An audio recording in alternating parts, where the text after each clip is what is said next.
O pessoal do UOL teve que falar que o Lyon não vai ser mais rebaixado. E aí eu quero ver a cara de gol contra deles depois de quase um ano aí falando que ai, a Eagle vai falir o Lyon, vai quebrar o Botafogo e isso aqui lá, porque o Lyon vai cair na França, vai ver financeiro. Tá aí, ó. Calar a boca de vocês todos. Eu quero ver a cara de gol contra de cada um de vocês. E tem aqui também papo de... Tem placar aberto. Tem, logicamente, o UOL com cara de tacho. Tem aí Globo Esporte. Tem um monte de programa pra vocês assistirem com a gente aqui. Antes, curta, comente, compartilhe, se inscreva no canal, ative o sininho, bora pro vídeo. E depois a gente conversa. Fala, Lucas, tudo bem? Uma boa tarde para todo mundo ligado no Globo Esporte. O Botafogo treinou pela manhã. Primeira atividade sob o comando do novo técnico David Ancelotti. Ele que chegou ao Botafogo. Ontem veio conhecer a estrutura do CT, se apresentou aos jogadores, participou de algumas reuniões com o departamento de futebol e depois só acompanhou o treinamento que foi dado pelo Cláudio Caçapa, auxiliar da comissão técnica permanente. A partir de hoje, é o David Ancelotti quem comanda os treinos. Ele tem mais 2 atividades para definir a equipe que enfrenta o Vasco no sábado no estádio Mané Garrincha. O David que ainda aguarda a regularização da situação dele na CBF para saber se vai poder estrear no clássico do final de semana. Ele mal chegou, mas já veio com um ótimo português e deixou um recado para a torcida do Botafogo. Eu tive hoje a oportunidade de conhecer a família do Botafogo, o centro do treino, a comissão. Tive também o primeiro contato com os atletas. Vamos crescer, vamos trabalhar muito, vamos trabalhar duro e vamos fazer que a torcida esteja orgulhosa dos valores que representam esses jogadores. E como que o Mundial teve um efeito também para o Botafogo. Mari, internamente eu acho que o Botafogo viveu uma gangorra nesse Mundial, né? Tiveram 2 momentos de ápice. Primeiro na fase de grupos, quando o time estreia diante do Seattle vencendo, um jogo difícil, abriu um 2-0, mas acabou levando um gol e alguns sustos no segundo tempo. E aí vinha aquela expectativa dos jogos contra o PSG e contra o Atlético de Madrid, onde todos davam o Botafogo como eliminado, um cenário muito difícil, por serem 2 grandes equipes do futebol europeu, e o Botafogo consegue aquela grande atuação defensiva e também no contra-ataque contra o PSG, e uma vitória, eu acho que a vitória mais inesperada de todo o torneio, que mudou total o astral do time, fez com que o Botafogo praticamente tivesse classificado ali. Só um desastre tiraria o Botafogo da próxima fase. Contra o Atlético de Madrid, um jogo muito duro, um calor também muito grande na partida. O Botafogo conseguiu perder ainda algumas chances, teve a chance de vencer o jogo, acabou levando um gol no final, mas precisava perder de 3-0 para o Atlético para poder ficar de fora da fase eliminatórias, e o que acabou não tomando tanto susto nesse sentido. O Botafogo avançou em segundo e viveu esse ápice de ter conseguido passar uma fase de grupos contra 2 gigantes europeus que disputam o cenário principal do futebol mundial, e aí chegou no ponto baixo da gangorra, onde era o jogo nacional, internacional contra o Palmeiras, e o Botafogo acabou traçando, o Renato Paiva acabou traçando o futuro dele nessa partida, onde a estratégia não foi a mais usada assim entre os torcedores, onde os torcedores queriam. O Botafogo acabou jogando muito atrás, esperando mais o Palmeiras, e acabou não conseguindo a classificação, perdeu um jogo, e aí teve série de fatores. A estratégia do Renato Paiva de usar um time mais defensivo, também a questão do elenco. O Botafogo não tinha uma profundidade muito grande do elenco, enquanto o Palmeiras sacava do banco o Paulinho para fazer o gol da vitória, ou também o Facundo Torres, um jogador que chegou nessa temporada, mas que já está mais entrosado ao elenco. O Botafogo tinha opções no banco, como o Cuiabano, que pode até ter um poder ofensivo grande, mas é um lateral. O Newton, que era um jogador que estava até emprestado a temporada passada, não tem muita experiência para um torneio desse tamanho.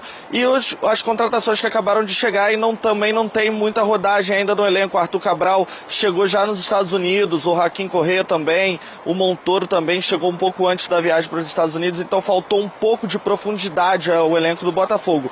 Mas no cenário, por conta dessa classificação na fase de grupos, obviamente o Botafogo dá um saldo positivo para esse Mundial, e agora, por conta da estratégia, o Renato Paiva acabou demitido e o John Textor aposta num futuro com o David Ancelotti. Atualizando então mais dos brasileiros, tá? A gente já falou do Fluminense. A fala dele? Vamos ouvi-lo então, o novo técnico do Fogão. Estou aqui hoje muito feliz, muito orgulhoso.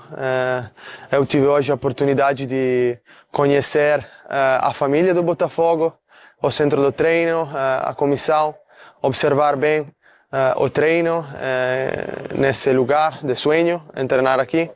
Tive também o primeiro contato com os atletas, muito profissionais, uma mentalidade muito boa, muita competitividade.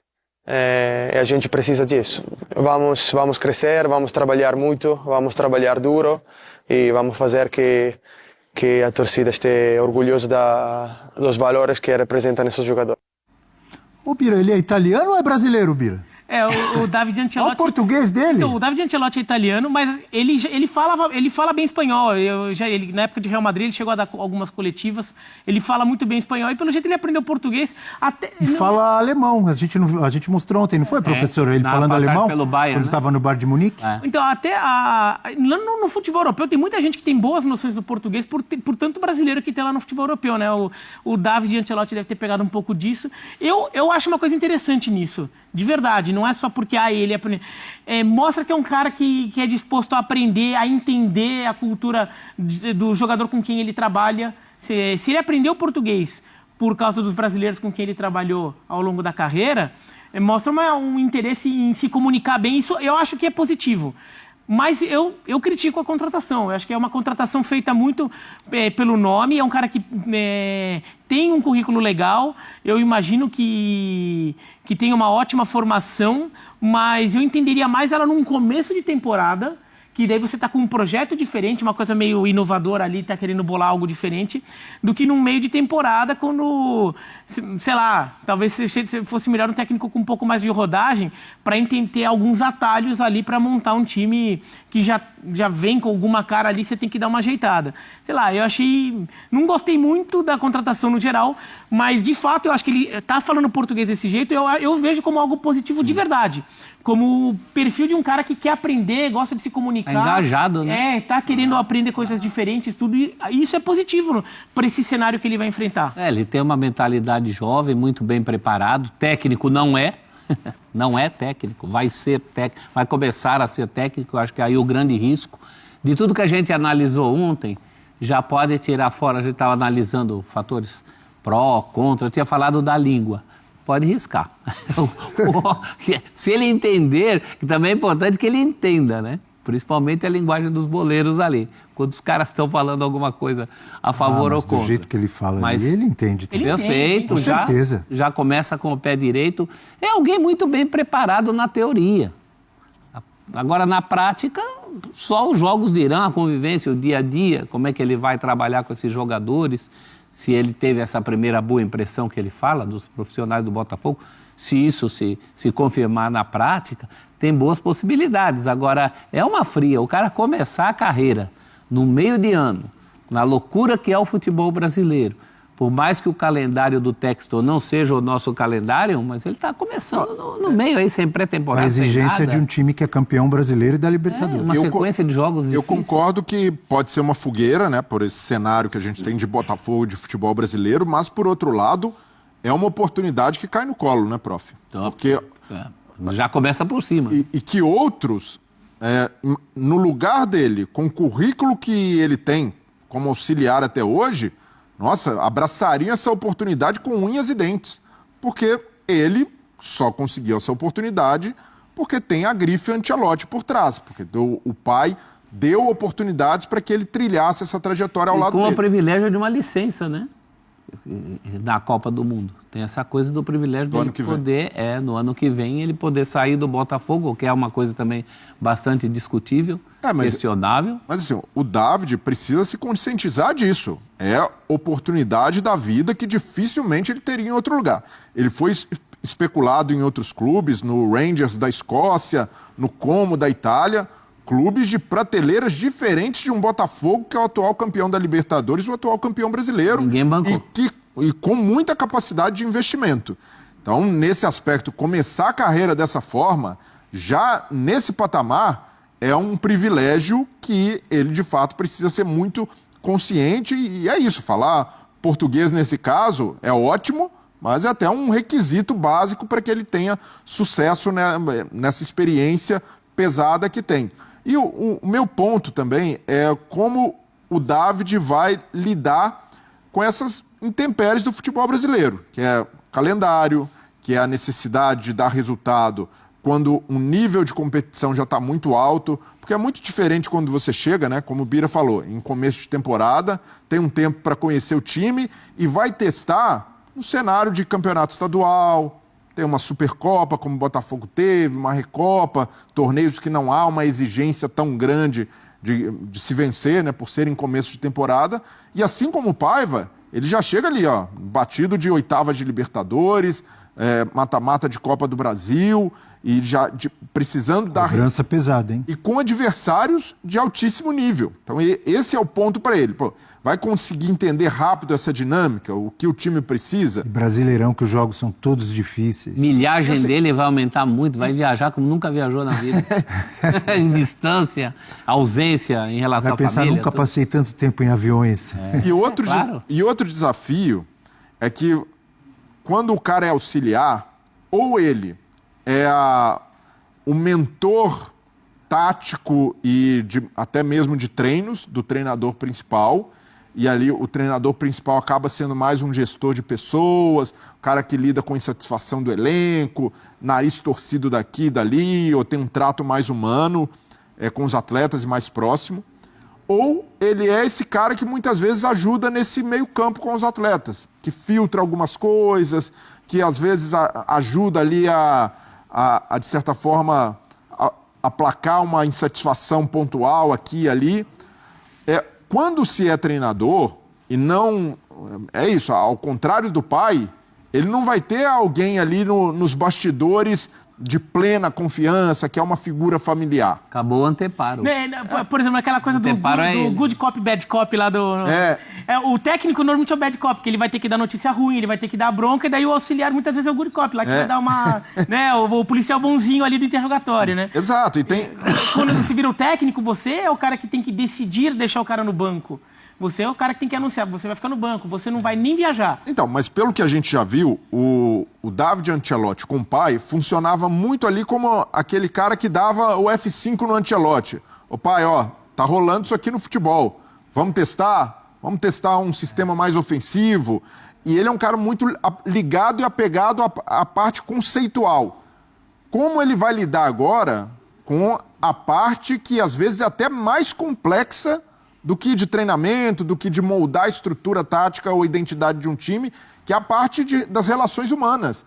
E isso no dia a dia do futebol brasileiro, a gente sabe que é muito pesado. O jogador do brasileiro tem suas particularidades, a relação em clube também é muito peculiar e varia de clube para clube, não é igual em todos. Então, sacar essas nuances de forma muito rápida vai precisar ser ali algo que ele tire da cartola nessa nova função. Agora a resposta para isso aí é a mais fácil do mundo. O que esperar do David Ancelotti no Botafogo? Que ele seja um técnico de futebol, na prática. Na teoria a gente sabe que ele tem condição de ser. Agora essa é a grande interrogação. Ele é um técnico de futebol na prática? Nesse momento nem ele sabe isso. Ele não foi um técnico ainda. E até a parte de relações públicas, né, prof? A gente já viu no Botafogo, por exemplo, o Bruno Lage se dá mal porque se comunicou mal, a relação interna não era boa, não estava muito alinhado com a diretoria, com o departamento de futebol. Então, o técnico, quando você vai analisar as competências, elas são muito mais amplas do que fazer uma mexida ou montar esse esquema tático no meio de um jogo. No mata-mata de Libertadores já vai ter algo que é um pouco diferente para eles, que é jogar na altitude de Quito contra a LDU. Pela seleção brasileira foi, não foi? Sim. Não, foi em Guayaquil. Foi Guayaquil. Ah, é verdade, foi Guayaquil. Sem altitude. Mas a LDU é Quito, né? Mas esse tipo de coisa, de logística, de viagem, de altitude, eu acredito que o departamento de futebol e a comissão técnica permanente consigam ali ajudar. Ajudam muito, claro. Para mim, o que pega mais é como o técnico se comporta nesse papel, de ter os holofotes voltados para ele a todo momento. Aprendeu muito com o pai? Obviamente, ele leva um pouco dessa bagagem, mas na prática isso é diferente, então ele precisa se adaptar muito rápido a isso. agora, dentro disso, falando sobre isso, tem a ver com esse assunto, o Lyon, que é um time do Grupo Eagle, que é do John Textor, embora ele tenha renunciado à presidência, não vai mais disputar a segunda divisão. Não caiu para a segunda divisão, então vai permanecer na primeira divisão. Essa notícia que a gente traz aí no All Sport. E o Lyon divulgou também, teve uma audiência de uma decisão da Direção Nacional de Controle e Gestão, lá da Liga de Futebol Profissional da França, e o Lyon teve o recurso aceito, ou seja, permanece na primeira divisão. Tinha recebido a punição por causa da má gestão financeira. Então, a nota do Lyon diz: o Lyon saúda a decisão tomada hoje pelo DNCG de manter o clube na Ligue 1. Na Ligue 1, né? O clube agradece ao Comitê de Apelação por ter reconhecido a ambição da nova administração do clube, determinada a garantir uma gestão séria no futuro. Eu achei curiosa essa parte a gente traduziu esse trecho, gestão séria no futuro. Não era séria até então? Vai ser séria só no futuro? Enfim, essa é a notícia aí para a gente registrar, então, que o Lyon permanece na primeira divisão. Isso pode ter repercussão dentro do Botafogo, ou PVC? A permanência do Lyon na primeira divisão pode ser uma boa notícia para o Botafogo por não ter os seus recursos ficando mais escassos? Ou não tem interferência? Não, eu acho que tem... Difícil ter certeza, Luísa, porque para você se manter na primeira divisão e disputar a Liga Europa, que o Lyon pode jogar, ele precisa de investimento. E o Textor é parte desse grupo de investimentos, que continua sendo o Grupo Eagle. É muito difícil ter certeza do que vai acontecer ou não vai acontecer. Mas eu acho que é melhor estar na primeira divisão. De qualquer maneira, é melhor para o Lyon estar na primeira divisão. É importante, a gente o tempo inteiro falou que tinha recurso. E o recurso foi aceito em função do que foi apresentado pelo Textor não, pelo Lyon como garantia. Eu acho que o Botafogo vai continuar tendo a sua vida de contratações e vendas. E acho que o ideal é chegar num ponto de estabilidade, de conseguir ter uma administração de um clube que trabalhe de janeiro a dezembro com o mesmo planejamento, com o mesmo técnico, com o mesmo elenco. Não é todo mundo que vai fazer. O Palmeiras está mudando elenco, o Flamengo muda elenco, perdeu o Gerson, o Palmeiras perdeu o Estevão, mas com uma maioria mantida. E aí haja habilidade, né, para você fazer um time performar trocando o tempo inteiro. Entra e sai jogador, mas em campo tem que fazer valer, né? Tem que apresentar um bom futebol, não é simples. Falando em reforços chegando no Botafogo, hein? Tem um meia colombiano de 19 anos, um garoto muito jovem, fechando com o fogão. André Hernan, Jordan Barreira, chegando no Botafogo. Um jogador que o Botafogo adquire 80% do jogador. Lá na Colômbia, ele é um atleta e ele veio do Júnior de Barranquilla, né? O Júnior de Barranquilla é um time que joga sempre a Libertadores, está sempre nas principais competições. E ele é tido lá como a grande joia do futebol colombiano. O comparam, não sou eu que estou fazendo isso, mas o comparam com o Luiz Dias, que é hoje um astro do futebol colombiano, é o principal jogador da seleção colombiana. Então o Botafogo está fechando com esse jogador, bem jovem mesmo, 19 anos, já para agora, já está vindo e chega com esse status de uma grande joia, como o Montoro, por exemplo, está chegando. Então, são jogadores que são apostas do Botafogo para que o David Ancelotti consiga trabalhar também com os experientes e, obviamente, com esses garotos mais jovens. É muito bom jogador esse menino aí, muito bom mesmo. Acho que foi uma baita de uma tacada de mercado assim, muito boa mesmo do Textor, enfim, do Alessandro Brito, todo mundo da diretoria do Botafogo em relação a essa contratação especificamente, porque ele é muito bom jogador. Quero te ouvir, PVC, esse jogador, muito bom jogador, que dá para dizer sobre esse atleta chegando no Botafogo. E quando eu vejo um jogador tão jovem chegando no Fogão, de 19 anos, claro que é bom porque ele tem muito futuro pela frente, mas me fica aquela preocupação de será que ele está chegando para logo ir para a Europa? Embora o Textor, né, ele abriu mão de ter ali o Lyon na mão dele, então hoje ele não está mais à frente do Lyon, mas ainda assim a gente fica um pouco preocupado pensando no que aconteceu com o Almada, que jogou pouco tempo e já foi embora, né, com outros atletas também, o que pode rolar com o Montoro também. E aí, PVC, é um jogador muito valioso e pode ter esse mesmo movimento e que ele pode apresentar para o Botafogo? O Botafogo está contratando bem. Os jogadores estão contratando bem. O Montoro é bom jogador, mostrou isso aqui no Mundial. O Barreira é bom jogador. O problema, na minha avaliação, é você ter 2 times por ano. O segundo time do ano passado, com a chegada dos laterais, do Vitinho e do Alex Telles, do Igor Jesus e do Luiz Henrique do Igor Jesus, foram 4 reforços que chegaram para os mata-matas, e o time do segundo semestre foi extraordinário, foi campeão da Libertadores, foi campeão brasileiro. A questão é você acreditar que todo ano vai ser do mesmo jeito. Eu já disse aqui, tem gente que achando que é contraditório porque eu falei que o Felipe Luiz ia ser um bom técnico. Acertei, né? Até agora acertei. Foi campeão com o menor número de jogos da história do Flamengo. 9 jogos para ser campeão. E porque o David Ancelotti não é técnico, vai repetir o Felipe Luiz? Eu acho que não. Mas não estou dizendo que não sou dono da verdade. Tem muita gente má em rede social. Muita gente má. Muita gente que merece tomar processo porque faz xingamentos em vez de comentários. Ninguém precisa concordar comigo. Ninguém precisa concordar. Eu acho que o David Ancelotti pode fazer mal, inclusive o pai dele, porque se a repercussão no trabalho dele for ruim. Mas eu disse aqui também que ele pode dar certo. Se der certo, parabéns. Vai ser extraordinário. Contratar jogadores, está contratando bem. O Barreira é bom jogador, o Montoro é bom jogador. Meu ponto é, toda vez que você tem que montar 2 times por ano, em teoria você vai demorar mais para fazer dar certo. É esse o ponto. O David Ancelotti não é problema de ser o primeiro técnico, é um dos pontos.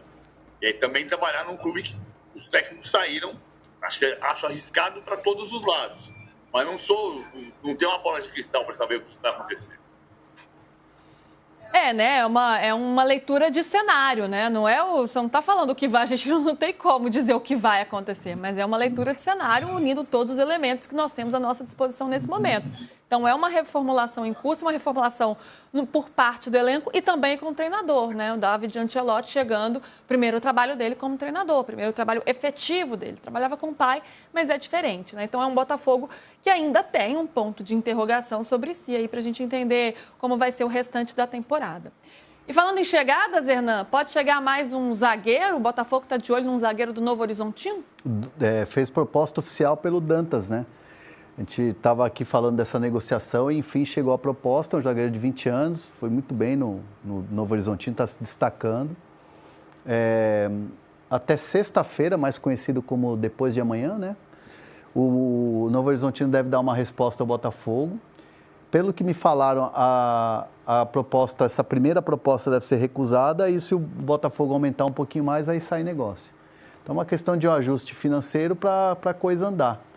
É um jogador muito bom, é um jogador muito promissor e acho que o Botafogo consegue, assim, incrementar a defesa, já que teve a saída do Jair, mas o Botafogo também está de olho em jogadores experientes, né? Porque o Dantas é muito bom, mas é muito jovem. Então, por um ano que você já está correndo ali com Libertadores, com Copa do Brasil, com Brasileirão, você precisa reforçar o elenco com jogadores mais cascudos. E assim como o Jordan, né? 19 anos. Então, o Montoro, então atletas muito jovens. Muito jovens e que você tem ali outras opções, né? Também para jogar, né? Então, assim, é uma boa aposta e acho que vai sair negócio. Ô, Medeiros, tem Ancelottizinho chegando aí no Botafogo. Cara, isso foi muito... futebol é realmente uma caixinha de surpresas, cara. Ninguém esperava, eu acho, né? Mas ele chegou, filho do Ancelotti, David Ancelotti, ou David Ancelotti. Como é que é a pronúncia correta? Você que fala italiano, Matheus Medeiros? É David mesmo, é David Ancelotti. Ok. Tem até o E no final ali. Conhecido como filho do Ancelotti. E conta pra gente mais dessa situação. Você que cobre de mais perto o Botafogo, assim como a Raíza de mais perto o Flamengo. Assim, sobre o David Ancelotti, foi uma surpresa para todos, mas se tratando de John Textor, a gente deveria não estar surpreso. Porque, de fato, quando a gente fala de contratação de treinadores, ele nunca trouxe para o Botafogo um medalhão, né? Toda vez que o Botafogo vai trocar de técnico, a gente vê algumas matérias saindo. Será que vai ser o Tite? Será que vai ser Sérgio Conceição? Será que vai ser, enfim, alguns nomes bem badalados, no final das contas, ele vai e traz, por exemplo, o Arthur Jorge do Braga, que até então não era conhecido. Ele traz o Luiz Castro, que estava lá no Al Duhail do Catar, também escondido, e o Luiz Castro também dá certo. Esses dois foram os dois cases que deram certo. Agora, os que deram errado, ele foi atrás, por exemplo, do Thiago Nunes, que não deu nada certo, foi atrás, por exemplo, do Renato Paiva, que a torcida reclamou desde o início e acabou não dando certo também, acabou sendo demitido depois da eliminação no Mundial. E agora ele vai atrás de um treinador, né, que vai ter a sua primeira experiência, na verdade, como treinador, mas vem acompanhando o pai, o Carlo Ancelotti, como treinador, como se primeiro treinador ali, o auxiliar técnico número 1, né, do pai. E a conversa que o John Textor teve com o David Ancelotti foi primordial para isso. Naquela famosa entrevista, né, que o John Textor gosta de fazer, o John se encantou pelo David Ancelotti, o jeito dele jogar, e ele mesmo diz numa entrevista ao jornal Marca da Espanha que ele tem um estilo, apesar de estar com o pai todos esses anos, ele tem um estilo mais ousado e vertical de jogar futebol, de pensar futebol. Então ele se diz mais ofensivo que o próprio pai, olha só. Então acabou agradando, né, o John Textor, esse jeito do David Ancelotti. E nos últimos anos, no Real Madrid, era o David Ancelotti que era digamos que o pensador ali do adversário, era quem analisava o adversário, era quem comunicava o jeito que o Real Madrid ia jogar contra as equipes. Tem um vídeo que está viralizando, que ele passa aos jogadores do Real Madrid o jeito que o Real vai enfrentar o Bayern de Munique, né? E nesse jogo contra o Bayern de Munique, o jogo estava 1-0 para o Bayern de Munique, e o Carlo Ancelotti fala na entrevista que não queria colocar o Rossellu em campo, e é o David Ancelotti que começa meio que a brigar com o pai na beira de campo para botar o Rossellu em campo. O Rossellu entra, faz 2 gols e o Real vira na Champions League para 2-1 o jogo contra o Bayern de Munique. Então, assim, ele já estava a ponto de virar treinador. Chegou a negociar com o Rangers da Escócia, não deu certo. Chegou a negociar com o Deportivo La Coruña, também não achou que esse projeto seria o ideal. E aí veio a proposta do Botafogo, do John Textor. Acredito que o Mundial de Clubes deve ter ajudado muito nessa exposição, né? E ele achou que o Botafogo é um projeto legal para ele ter esse início de carreira. Está aqui no Brasil junto com o pai, provavelmente os dois vão conversar todo dia, o pai pela seleção brasileira, ele aqui no Botafogo. Então, assim, é uma aposta, não deixa de ser, é uma aposta de alto risco, sim, pode ser, muita gente, inclusive amigos meus flamenguistas, está falando assim, eu já vivi essa experiência com o Domenech, né? Muitos amigos flamenguistas falando isso, né? Que era o auxiliar do Guardiola. Mas tem tem um copo meio cheio também, né? O Arsenal trouxe o Arteta, por exemplo, de auxiliar técnico, e hoje está aí. O Arsenal com o Arteta. Mas Domenech, Medeiros, é bom treinador. Domenech tá lá no Monte Rei, participou do Mundial de Clubes, até fez uma campanha bacana com o Monte Rei. Foi bem, né? Eu acho.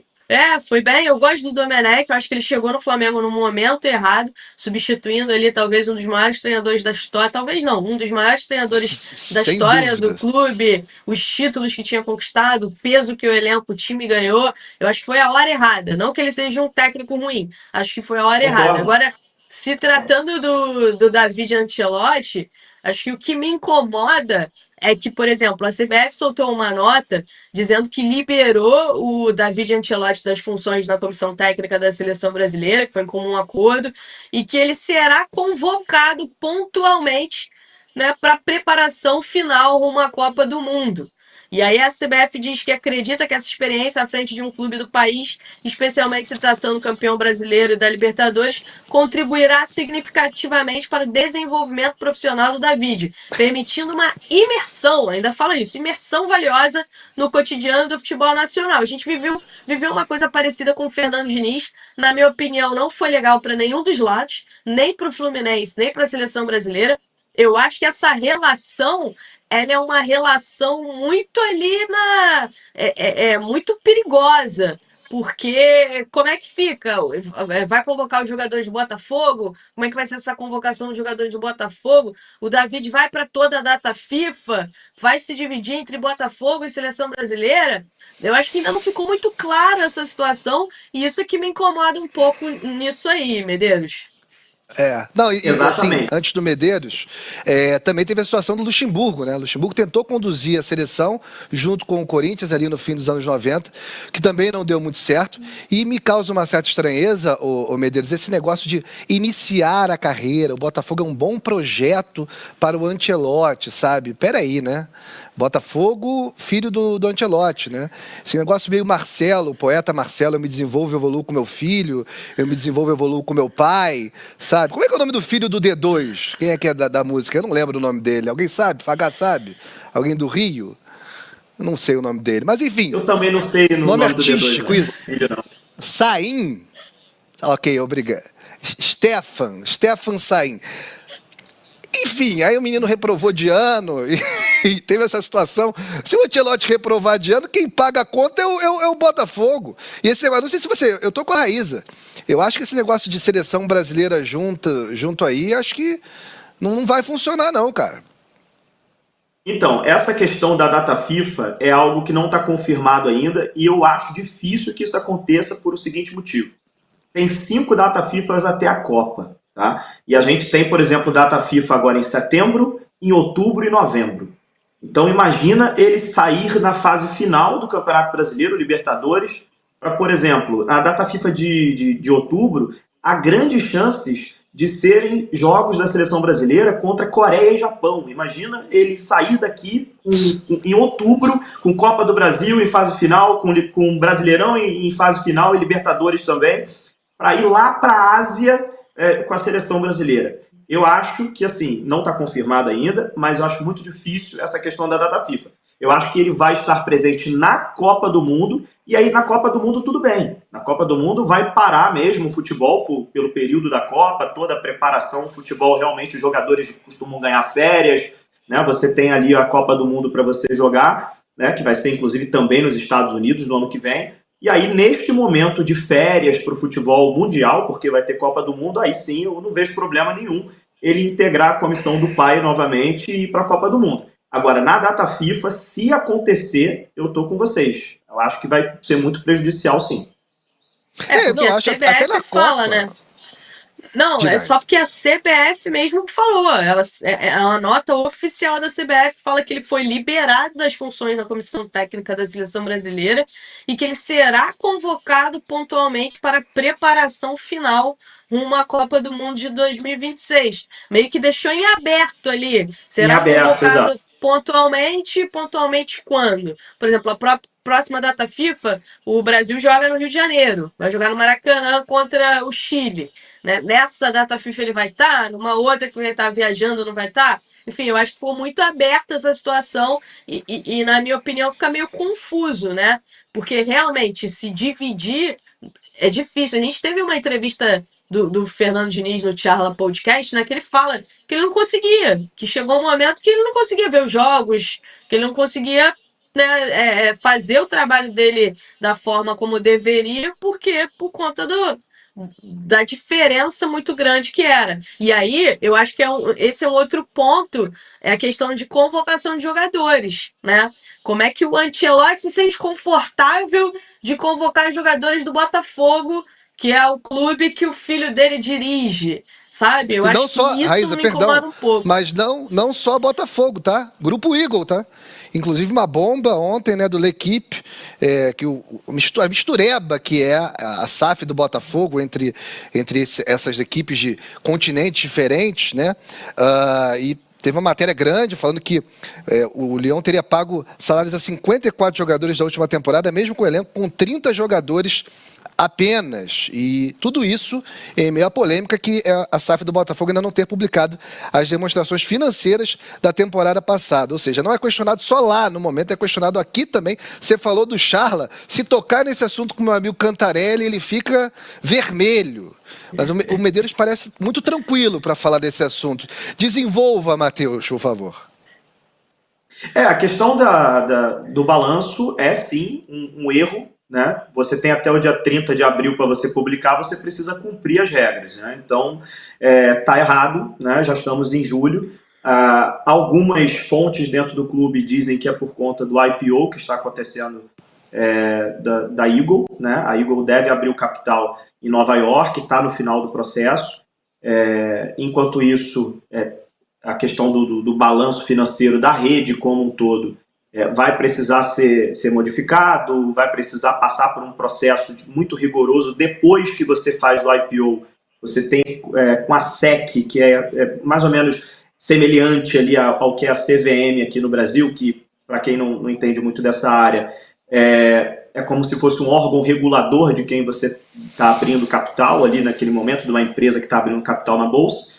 E uma das coisas que eles cobram muito é transparência. Então, o único time hoje aqui no Rio de Janeiro que faz, por exemplo, os ITRs, que a gente chama de informações trimestrais, é o Flamengo. O Flamengo publica os seus balanços de 3 em 3 meses.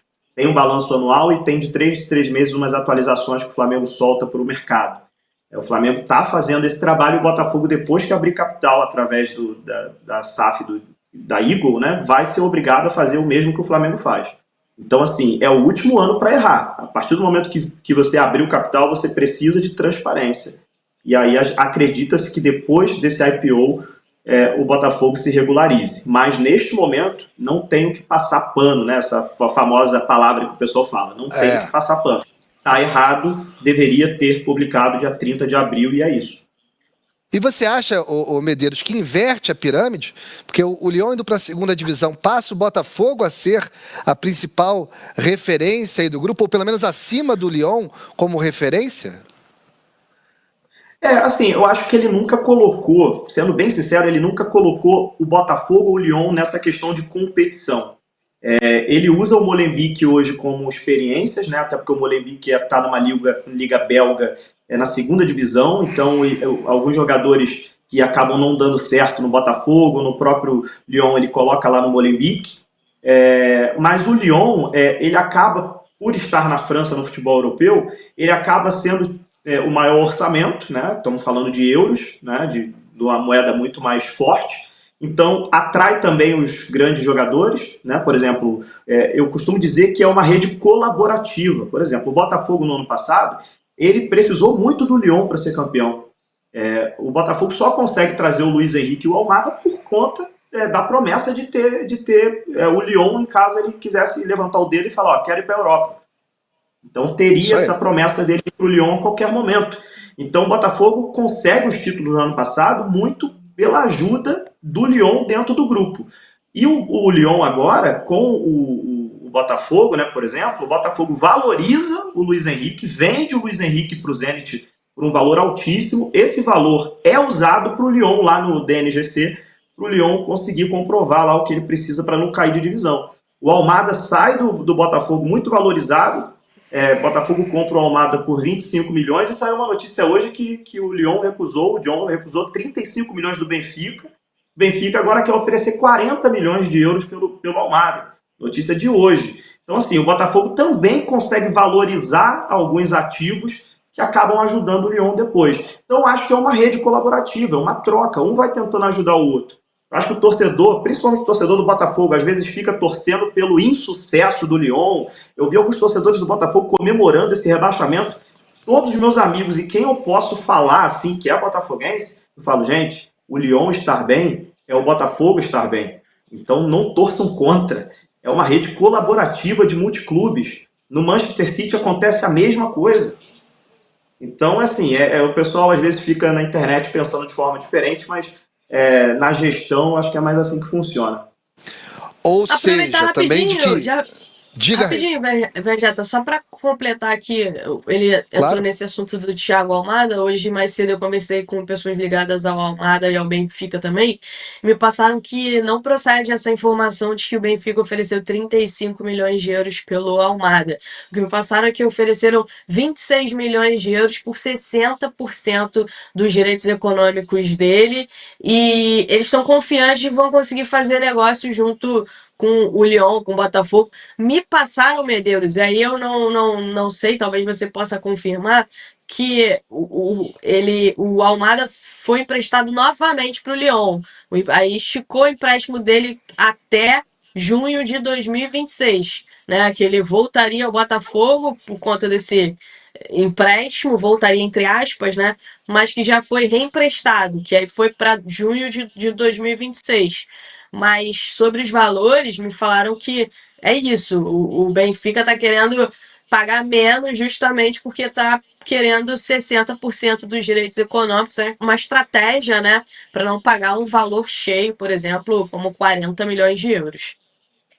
Tem saudade do Almada, ô Medeiros? Torcedor botafoguense, manda o chat aí se você tem saudade do Almada. Calma, não vai embora ainda. Aqui em cima tem um vídeo especialmente escolhido pra você. E aqui embaixo tem o último vídeo que a gente postou. Corre lá e assiste, é maneiro. E aqui você vai se inscrever no canal. Clica aqui, se inscreve no canal, dá essa moral pra gente. Tamo junto.